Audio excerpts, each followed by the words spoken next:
Hola, muy buenas tardes con todas y todos. Los saludo desde la ciudad de Cuenca, Ecuador, y entre tanto vamos verificando cómo está la conexión y, y la transmisión. Quiero iniciar agradeciendo desde luego al equipo que integramos Latin Juris, particularmente a los doctores Edgar Fuentes y Federico Baschetto, quienes tomaron la iniciativa de poder realizar una transmisión que se relacione con la participación que podemos tener los juristas en tiempos como el COVID-19, más conocido como coronavirus. Por favor, previo a continuar, quisiera que me confirmen cómo estamos de audio y de señal. No sé si es que es por la característica misma de mi computadora, pero en principio me aparece como si estuviera un poco interrumpida la señal. Así que nada más para confirmar esta cuestión, quisiera que a través de sus comentarios me puedan indicar si es que estamos bien. Me dicen que sí, que estamos eh, bien con la transmisión. Así que vamos a hacer algunas reflexiones en estos 40 minutos que tenemos de tiempo sobre el derecho al trabajo en estos tiempos de pandemia a partir de un enfoque de los principios constitucionales de irrenunciabilidad e intangibilidad. Quiero hacer desde luego esta mención debido a que el coronavirus ha significado, como ustedes lo conocen, una suerte de suspensión de las actividades normales que veníamos realizando y consecuentemente el trabajo en la forma como lo conocíamos, en el entendido normal que teníamos en todos los países antes de que puedan llegar los casos de coronavirus, no podrá ser el mismo, en definitiva, de aquí en adelante. No creo yo que lleguemos a superar la cuestión del coronavirus nada más con el encierro.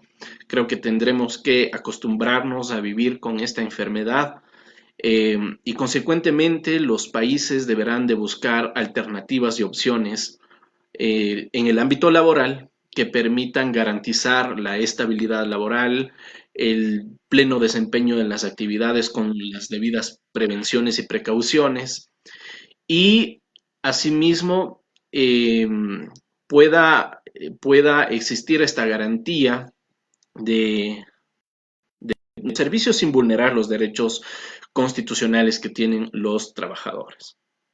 Ahora bien, en este contexto, quiero decirles entonces que es imprescindible que como juristas también podamos pensar cuáles son los principales elementos constitucionales que nos permitan realizar y contribuir en el análisis de esta situación.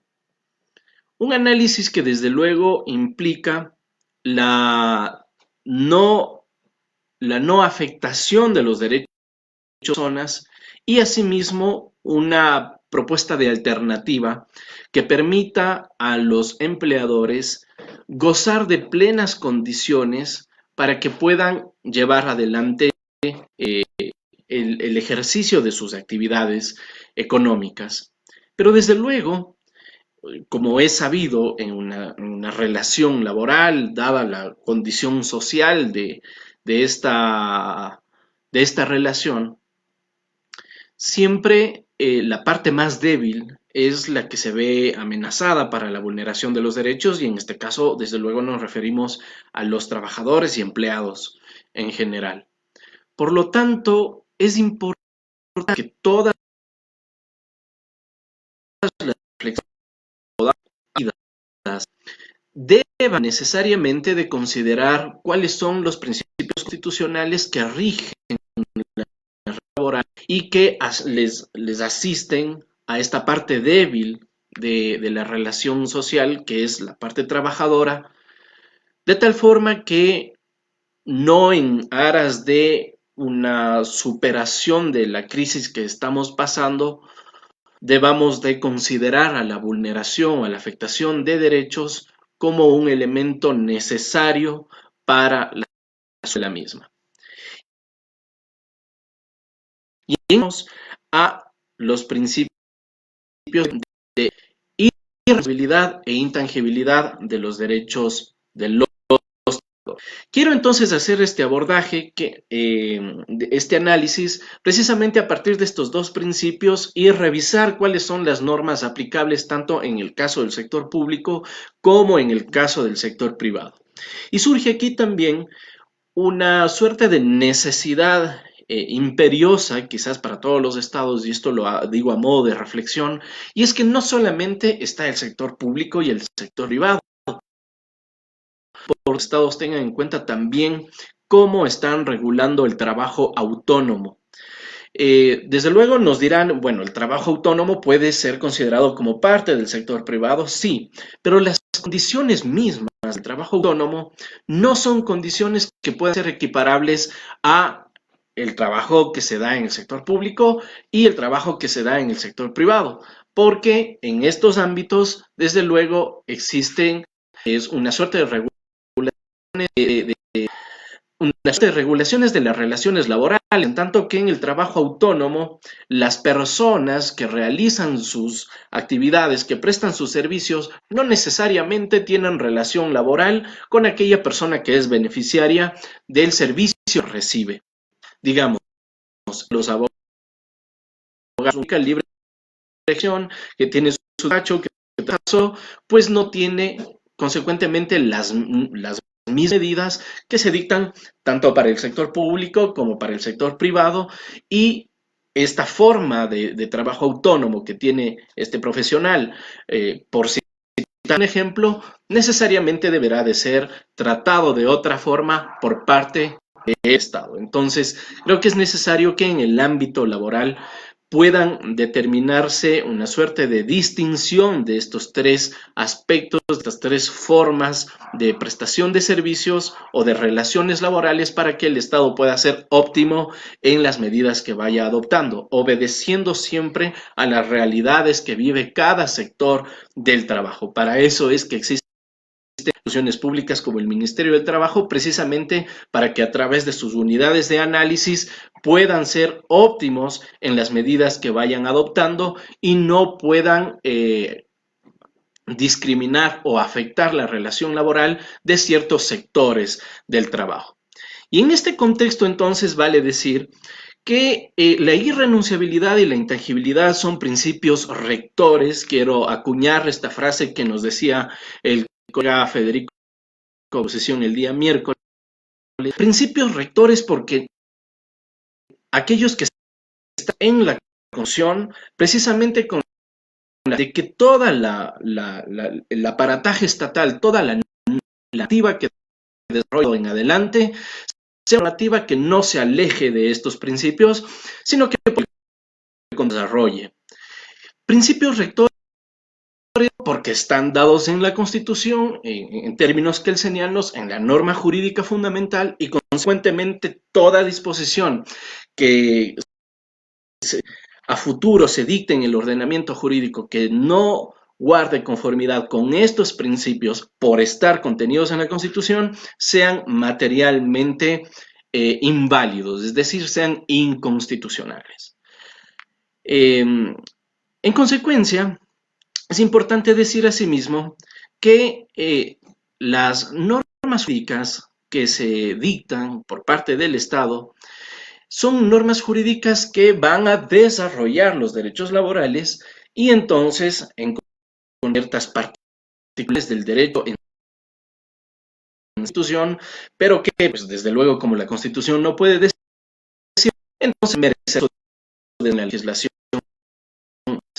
Corresponde entonces hacer un diagnóstico de si en la legislación secundaria que se está en particularmente en el caso ecuatoriano, son o no contrarios a estos principios que establecen la Constitución, de tal forma que, como lo he dicho, podamos alternativas para que podamos mitigar esta crisis, garantizando la productividad, garantizando la estabilidad laboral, que los empleadores puedan continuar con el ejercicio de sus actividades, pero sin que eso conlleve el sacrificio de los derechos fundamentales, particularmente del derecho al trabajo. Ahora bien, siendo así, entender por irrenunciabilidad a que no puede afectarse el núcleo esencial del trabajo, esas características propias de este derecho permiten que este derecho pueda ser entendido en sí mismo. Es decir, no podríamos, por ejemplo, a partir del principio de irrenunciabilidad, afectar la remuneración de los trabajadores o los horarios de trabajo establecidos a sus límites. Tampoco respecto de los beneficios de ley, como los seguros, las utilidades, las horas extraordinarias, las horas suplementarias o los días que tengan de vacaciones. No es posible. Y no es ni siquiera con la misma aceptación por parte del trabajador.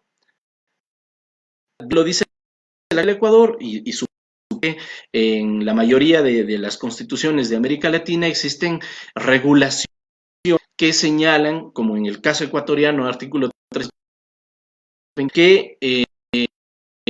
que los derechos son irrenunciables e contrario, es decir, aún por acuerdo, por aceptación de la parte trabajadora, no es válida esa renuncia a estos derechos. Entonces, esta es la primera característica. Ya vamos a ver que, desde luego, como lo decía hace poco, en virtud de la legislación secundaria, la normativa que debería estos derechos laborales, podremos comprender en qué condiciones hay una suerte, en qué condiciones son irrenunciables los derechos laborales. No existe afectación a este principio de irrenunciabilidad. Y parte está el principio de intangibilidad, que implica que los derechos no pueden alterarse para menos, sino deben de ser considerados en efecto progresivo.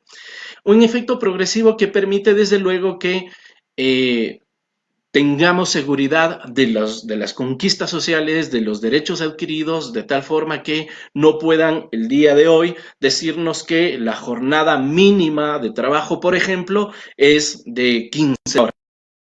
¿Verdad? Ya está establecido un mínimo que es el de 8 horas. Si es que los derechos son progresivos, pues entenderemos que cuestiones como la jornada, por ejemplo, deberán de ser progresivas también y no se va a establecer una jornada mínima superior a las 8 horas diarias, sino el efecto progresivo haría que entonces la jornada de 7 horas y media, de 7 horas, en fin. Esa es el principio de intangibilidad, de que no se afecten los derechos para menos, sino que sean considerados suerte de condición progresiva.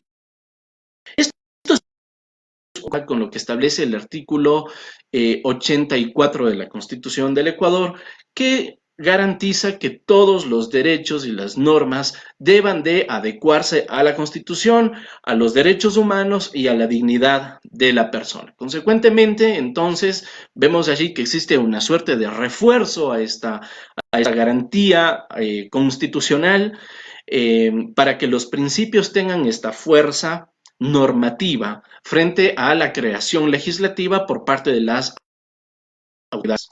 Ahora bien, a partir de estos principios podemos hacer ya algunas reflexiones de lo que ha implicado el coronavirus, el COVID-19, y cómo esto ha ido repercutiendo en la economía y consecuentemente en el trabajo de las personas. Debemos de considerar que países como el Ecuador, por ejemplo, que dependen principalmente de los ingresos del petróleo o del pago de impuestos, son países que asimismo se ven afectados en su economía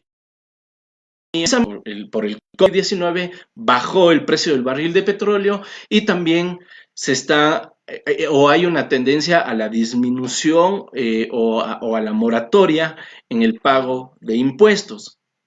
que son cuestiones que desde luego afectan a los ingresos del Estado en general. Y esa afectación de los ingresos al Estado, la fuerza económica del Estado, limitando el cumplimiento de garantizar.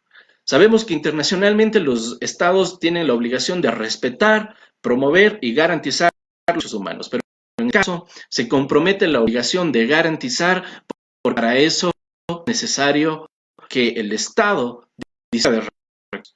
Y en ese contexto, entonces, debemos de reflexionar.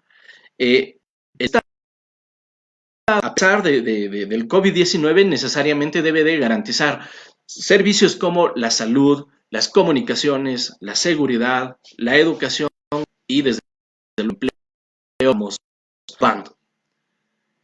Y para hacerlo, en el caso, por ejemplo, de la salud, necesita pagar menos.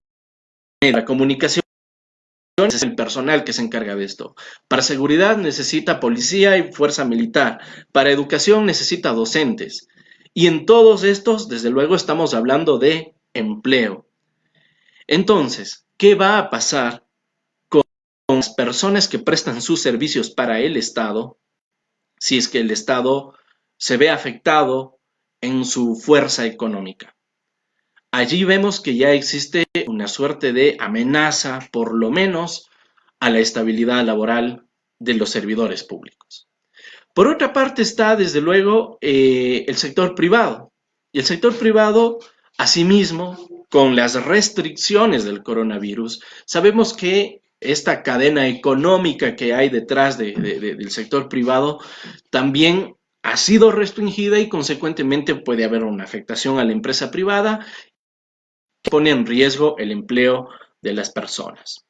Por otra parte, tenemos que gran parte de los ingresos al país son las migrantes que les permite a ciertas familias tener un modus vivendi que también se verá afectado, que también puede afectar a emprendimientos, mismo a la prestación y a las personas que prestan servicios, pues estas restricciones también generarán algún efecto adverso.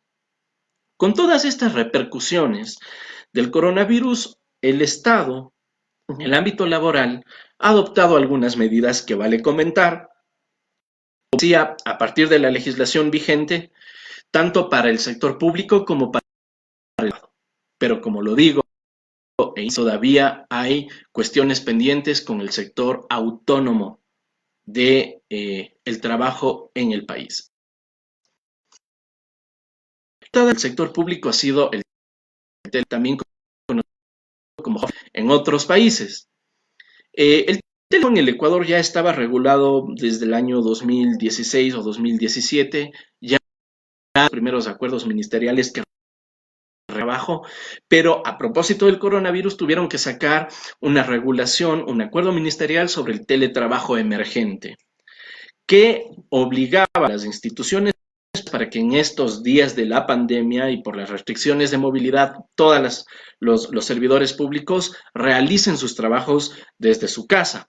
Sin embargo, deja abierta la posibilidad, este acuerdo ministerial, de que los empleadores, entendido como tal, exponga a sus funcionarios el aislamiento preventivo para el contagio, ¿verdad? Entonces, vemos que esta situación se da ya de alguna forma para garantizar la estabilidad laboral de los servidores públicos y que no exista interrupción en la prestación del servicio. Asimismo, sabiendo que nos encontramos en una época excepcional, entonces, y a pesar de esta excepcionalidad, no se puede afectar a la economía de las personas para garantizar inclusive su subsistencia, pero deben de buscarse formas para que esta remuneración que reciben los servidores públicos sea de alguna forma compensada con la prestación efectiva de servicios. Pero eso yo digo, bueno, eso pasa en el caso de los empleados. Recordemos que el Estado tiene un régimen de los CEP, ley público y un régimen laboral, es decir, de personas que se sujetan al Código del Trabajo. Yo quisiera saber qué es lo que ha dispuesto el Estado para garantizar la prestación de servicios de aquellas personas que se sujetan al Código del Trabajo.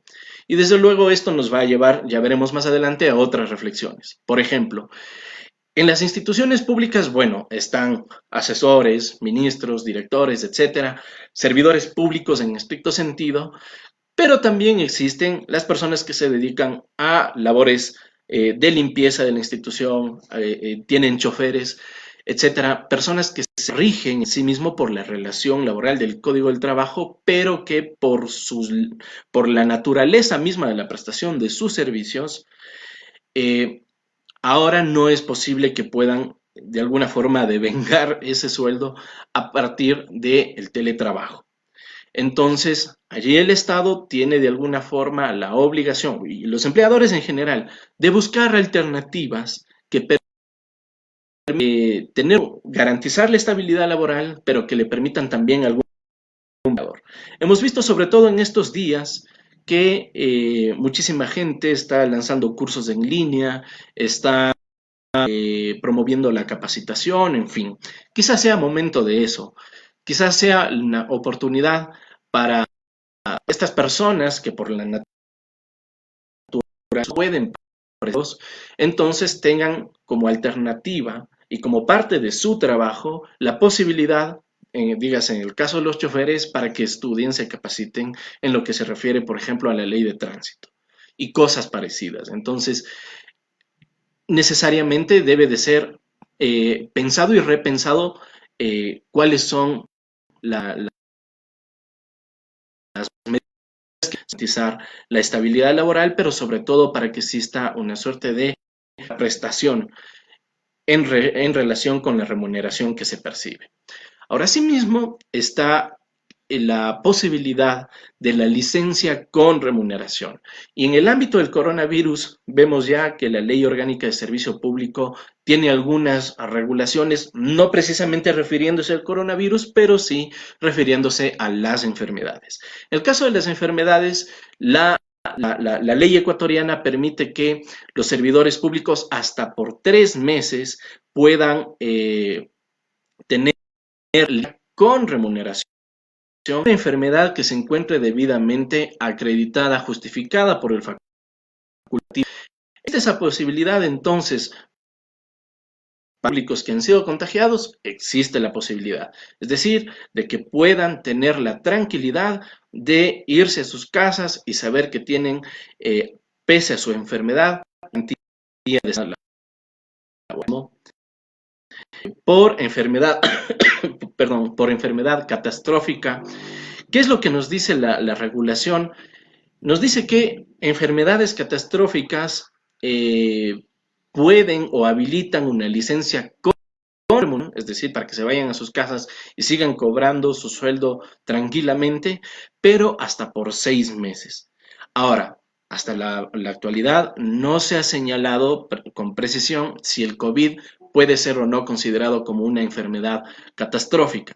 Asimismo, existe la licencia con remuneración para atender casos de hijos que puedan estar hospitalizados. Ahora, cabe preguntarse si en virtud de la naturaleza del COVID puede haber o no esa asistencia a los hijos que están hospitalizados. Sabemos que hay y consecuentemente en tela de duda esta licencia con remuneración para el cuidado de estas personas. En todo caso, existe la posibilidad, está dada en la LOCEP y el plazo de permiso con remuneración es de hasta 25 días. Ahora, también está el caso de fallecimiento. Hemos visto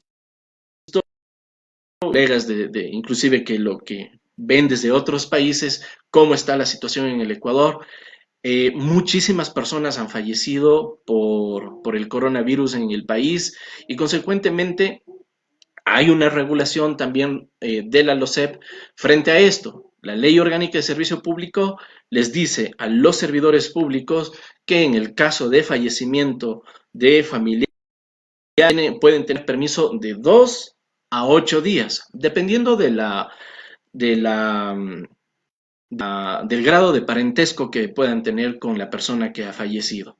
Y entre otras cosas, llama la atención también, pues, que también hay un permiso hasta por 3 días para las personas que contraigan matrimonio entre la calamidad doméstica. No sabría decir si esto puede ser pues considerado como calamidad. El matrimonio nos hace felices, así que está de más que nos den 3 días, ¿verdad?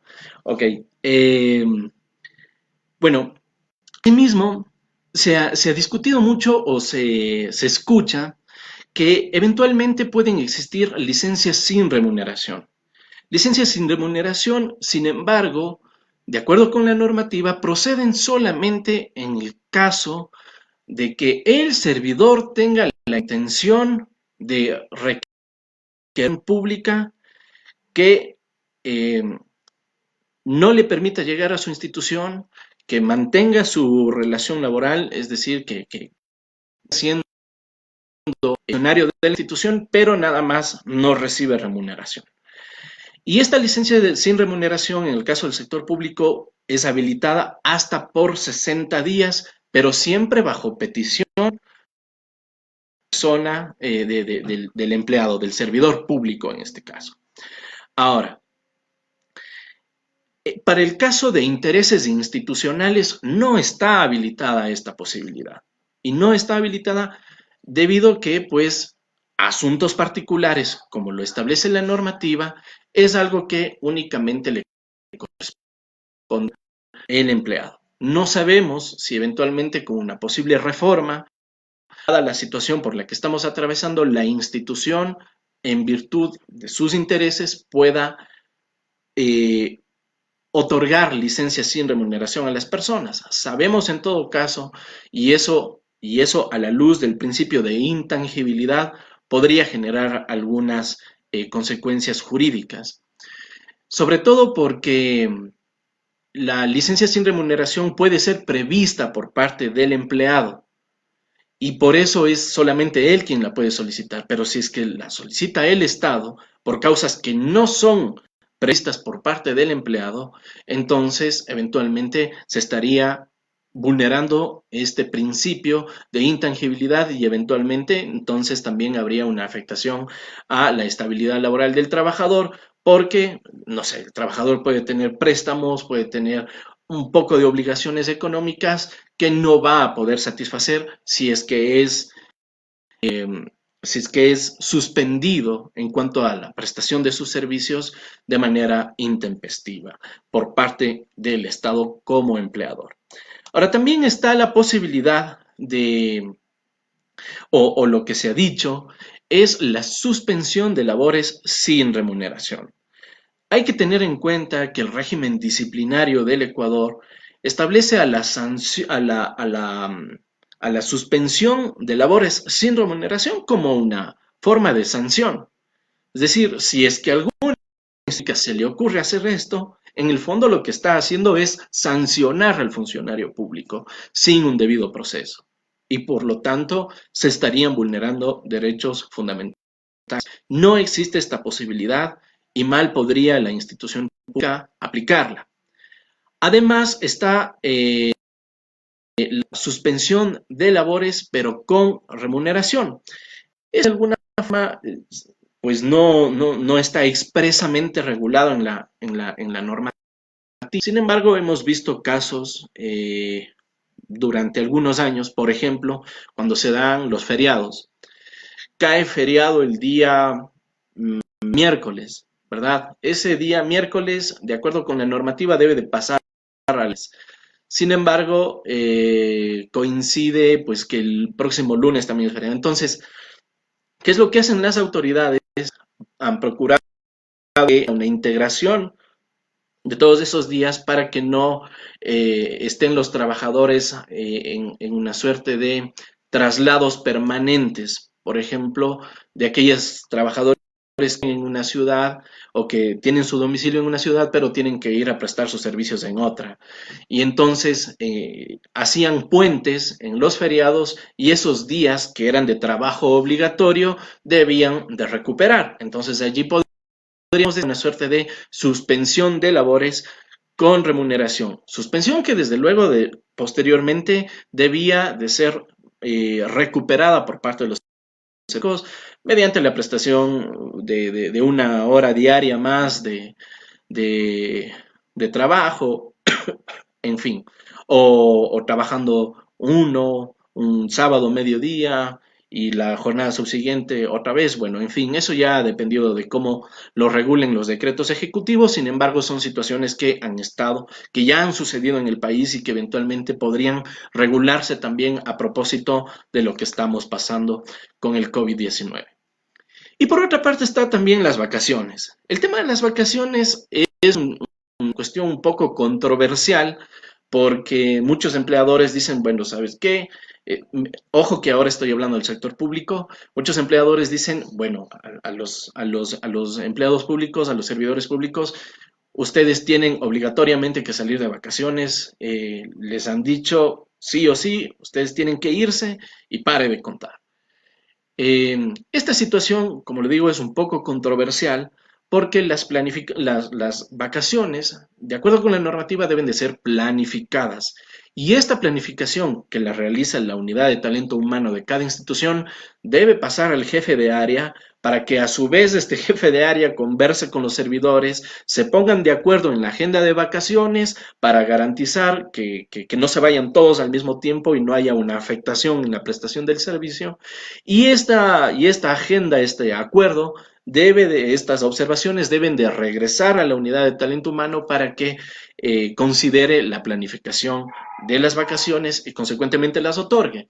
Entonces, si tenía planificadas tus vacaciones, si eres servidor público y tenías planificadas tus vacaciones, no es posible que de la noche a la mañana lleguen y te digan, usted tiene que ejecutar ahora mismo sus vacaciones. Y a propósito de este tema, voy a compartirles una lista de preguntas y respuestas que ha dado la OIT sobre estos temas.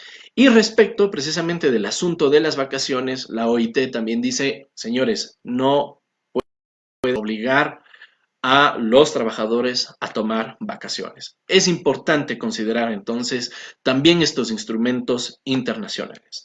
Ahora, esto en el ámbito del sector público, pero ¿qué pasa en el sector privado? En el caso del sector privado, sabemos estas relaciones se regulan a partir del Código del Trabajo. El Código del Trabajo tiene algunas disposiciones que son aplicables en el contexto que nos encontramos, pero de alguna forma fueron condensadas en un acuerdo ministerial, que es el acuerdo 77 de, de marzo de este año y posteriormente fue reformado por el acuerdo 80. Estos acuerdos sociales son los que han venido a regular la relación laboral para el sector privado. ¿Qué es lo que propone este acuerdo? Por una parte, se hace referencia a la reducción, modificación o suspensión emergente de la jornada laboral. Tres cuestiones. La reducción. La reducción de la jornada laboral es una posibilidad que se encontraba prevista en el Código del Trabajo, pero es una posibilidad que, encontrándose prevista en el Código del Trabajo, la regulación del Código establece que debe de ser previo acuerdo con la parte trabajadora. Sin embargo, el acuerdo 77, a mi criterio, vulnerando el principio de intangibilidad, da la posibilidad a los empleadores que de manera unilateral puedan disponer la reducción de la jornada laboral. Esta reducción de la jornada laboral puede ser hasta por 6 meses, renovable hasta por 6 meses más por una sola ocasión, y la reducción de la jornada no puede ser menor a 30 horas semanales. Sabemos que a la semana se trabaja 40 horas, la reducción no puede ser por menos de 30 horas semanales. Si es que los empleados, que esta es una oportunidad para que bajemos el tiempo de trabajo y consecuentemente bajemos la remuneración y a partir de esto se pueda prescindir de los servicios de los trabajadores, hay una protección que está en el Código del Trabajo. Y esta protección está dada de tal forma que se dice que si usted aplica jornada laboral reducida, si reduce la jornada laboral y pide al trabajador durante la reducción de la jornada laboral, las indemnizaciones que usted pague deberán de ser indemnizaciones aplicadas acorde a la remuneración considerada esta por las 40 horas semanales. Ahora, respecto del pago del seguro social, igualmente es un pago del seguro que lo debe de hacer considerando incluso si sus servicios por 40 horas semanales. ¿Por qué digo que esto vulnera el principio constitucional de intangibilidad? Porque el artículo 8 de este acuerdo, en su parte pertinente, casi al final, señala que los empleadores notificarán unilateralmente al trabajador de la aplicación de esta situación cuando el Código del Trabajo, una norma superior, establece que debe de ser previo. De acuerdo, esta reducción de la jornada laboral también debe de ser aprobada por parte de la autoridad competente. El Ministerio del Trabajo debe de comprobar que exista fuerza mayor. Bueno, podría entenderse desde luego este contexto del COVID-19 como fuerza mayor, pero asimismo que exista reducción en los ingresos o la verificación de pérdidas y también que el empleador presente un plan de austeridad que incluye, entre otras cosas, la reducción en los ingresos del propio empleador. Ok, esta entonces es la primera alternativa que tienen los empleadores del sector privado. La segunda alternativa que les establece el acuerdo ministerial es la modificación de la jornada laboral. Una se refiere a la alteración misma de la jornada laboral de 8 horas para que en todo caso no debe de rebasar las 8 horas diarias. Puede esta modificación utilizarse los días sábados y domingos y para estos fines el empleador nada más debe de comunicar al inspector del trabajo. Hay una concordancia también con lo que dice en este sentido el Código del Trabajo.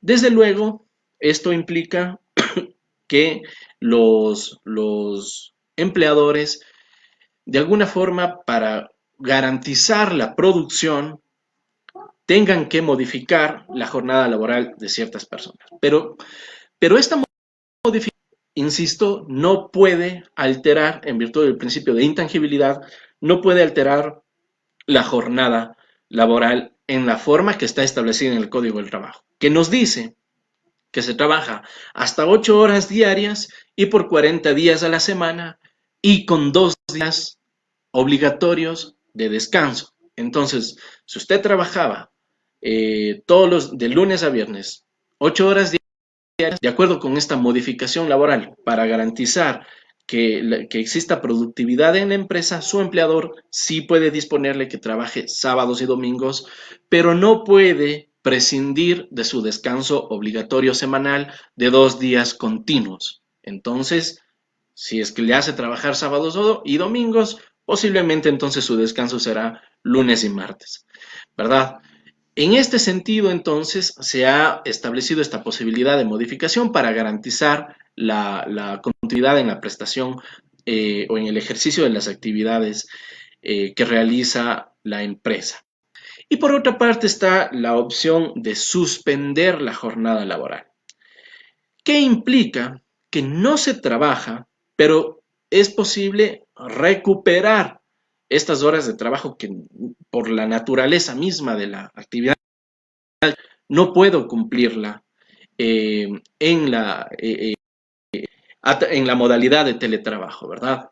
Entonces, no trabajo porque está suspendida mi jornada laboral, recibo una remuneración y consecuentemente tengo pendiente una contraprestación.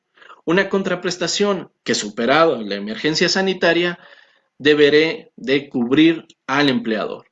Entonces, los empleadores, de acuerdo con esto, pueden disponer a sus trabajadores que habiéndose suspendido la jornada laboral durante todo este tiempo, entonces luego puedan recuperarla.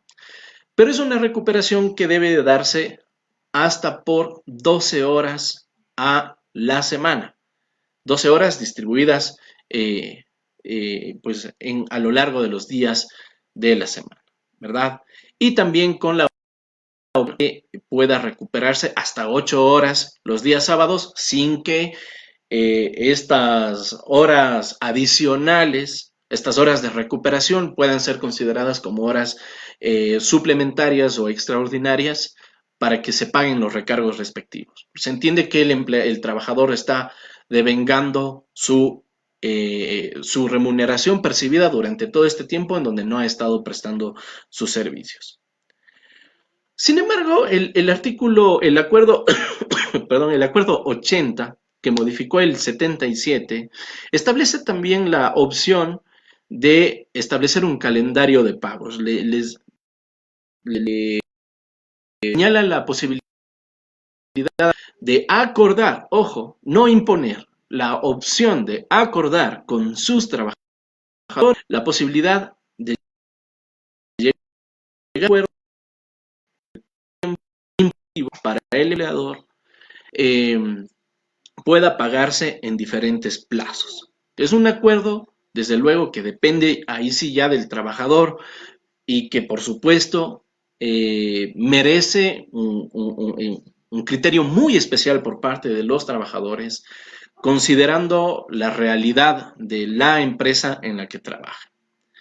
Asimismo, en el ámbito privado existe la posibilidad de que durante este tiempo puedan ejecutar las vacaciones que tengan pendientes los trabajadores. Ojo, las vacaciones pendientes. Me parece un poco, me parece que sí puede atentar contra este principio de intangibilidad, pero es necesario que pueda haber una suerte de diálogo social, ya me voy a referir a eso, para que pueda haber un entendimiento. Sin embargo, el acuerdo ministerial 80, en el caso de Ecuador, ha establecido la posibilidad de que el empleador unilateralmente pueda goce las vacaciones que tenga pendientes el trabajador, más no las vacaciones que pueda proyectar, ¿verdad? Estas vacaciones que puede proyectar o el anticipo de vacaciones, esas sí las puede negociar el trabajador. Pero en el caso de las que tenga acumuladas, es potestativo del empleador, de acuerdo con lo que nos establece este acuerdo ministerial, pero como lo he dicho, me parece que podría atentar a este principio de intangibilidad debido a los instrumentos internacionales que rigen para el efecto. Y finalmente, en el caso del sector privado también está la opción del paro patronal.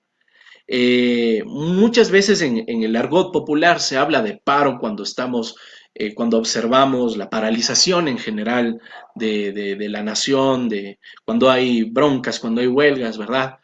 En el caso jurídico, en el ámbito laboral, el paro únicamente proviene del empleador.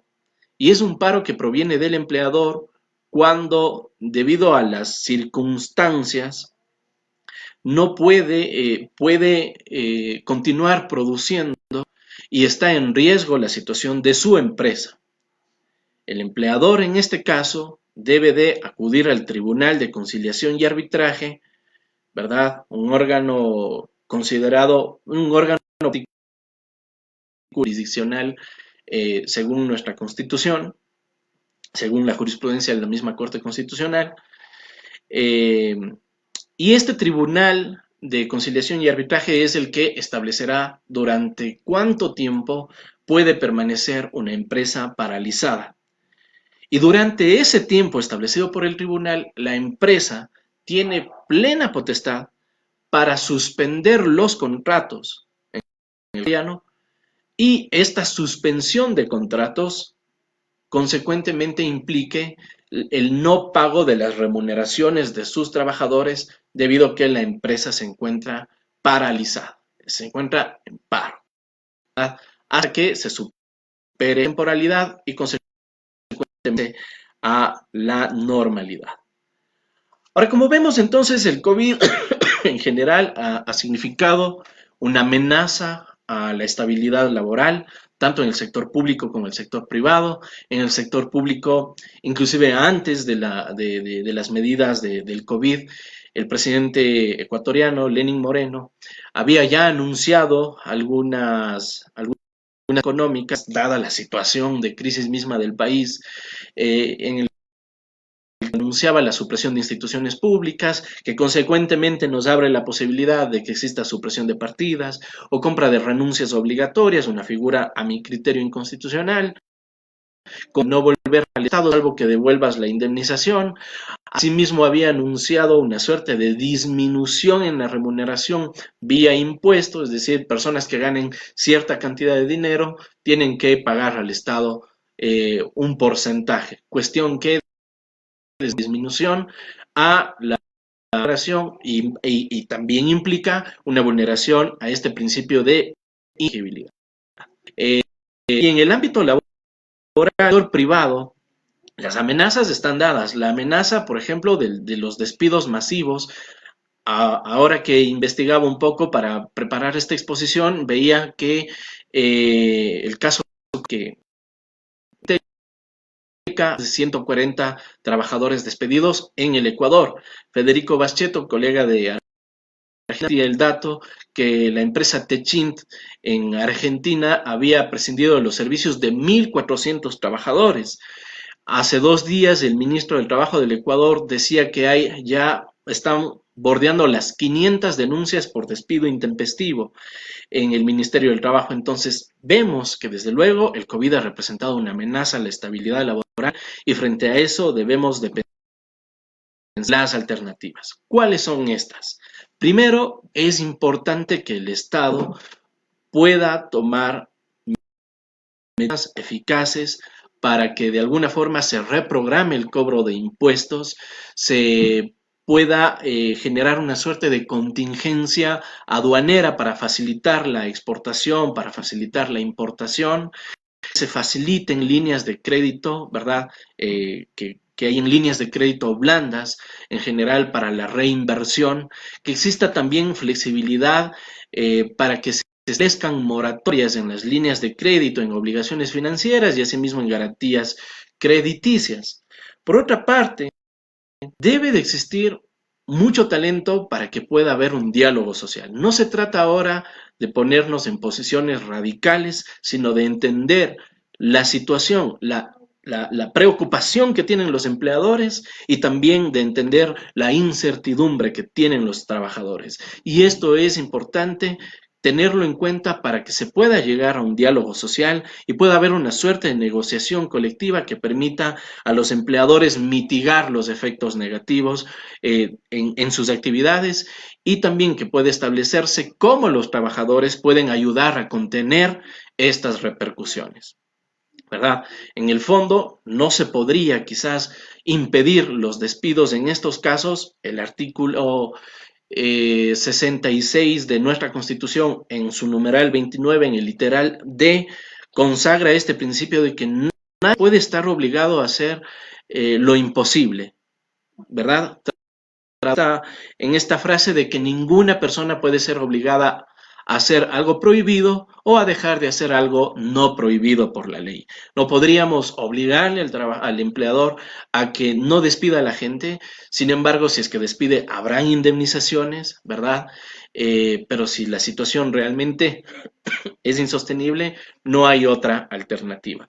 Y asimismo, entre otras medidas, siempre debe tenerse en cuenta la protección especial que merecen las personas y grupos de atención prioritaria, mujeres embarazadas, personas con discapacidad, personas de la tercera edad, en fin, son personas que por la vulnerabilidad a los expuestos deben de tener garantías de estabilidad laboral reforzada. Y asimismo, garantizar de alguna forma que las personas que puedan estar expuestas al contagio puedan tener también una protección especial. Porque si al contagio le sumas la incertidumbre o el malestar del despido, pues desde luego como sociedad estamos condenándonos eh, al fracaso. Y desde luego, una cuestión que ya con una cuestión que creo que es importante, ya lo mencionaban los colegas anteriores, que los empleadores, considerando al Estado como tal, eh, pueden disponer de un fondo de contingencia laboral, un fondo de contingencia que permita paliar crisis como la que nos ocupa. Si más adelante, no precisamente por cuestiones del COVID, quizás por cuestiones de guerra o por desastres naturales o quién sabe qué situaciones puedan pasar, nuevamente tengamos que poner en riesgo la estabilidad laboral de las personas. Es necesario entonces que el Estado como empleador disponga de un fondo de contingencia para la cuestión laboral y para todo lo que las necesidades que el Estado debe hacer. Pero en el sector privado asimismo se disponga de un fondo de contingencia que permita mitigar o paliar situaciones como la que nos ocupa. Les agradezco a todos ustedes por su atención. Veo que hay algunos comentarios. Me tiempo de atenderlos, responderlos desde mi cuenta personal. Así que muchísimas gracias por su participación y paso a la siguiente exposición eh, que la impartirá nuestra colega desde Perú, desde la ciudad de Cuenca, Ecuador. Les mando un fuerte abrazo y un agradecimiento muy cordial a todos.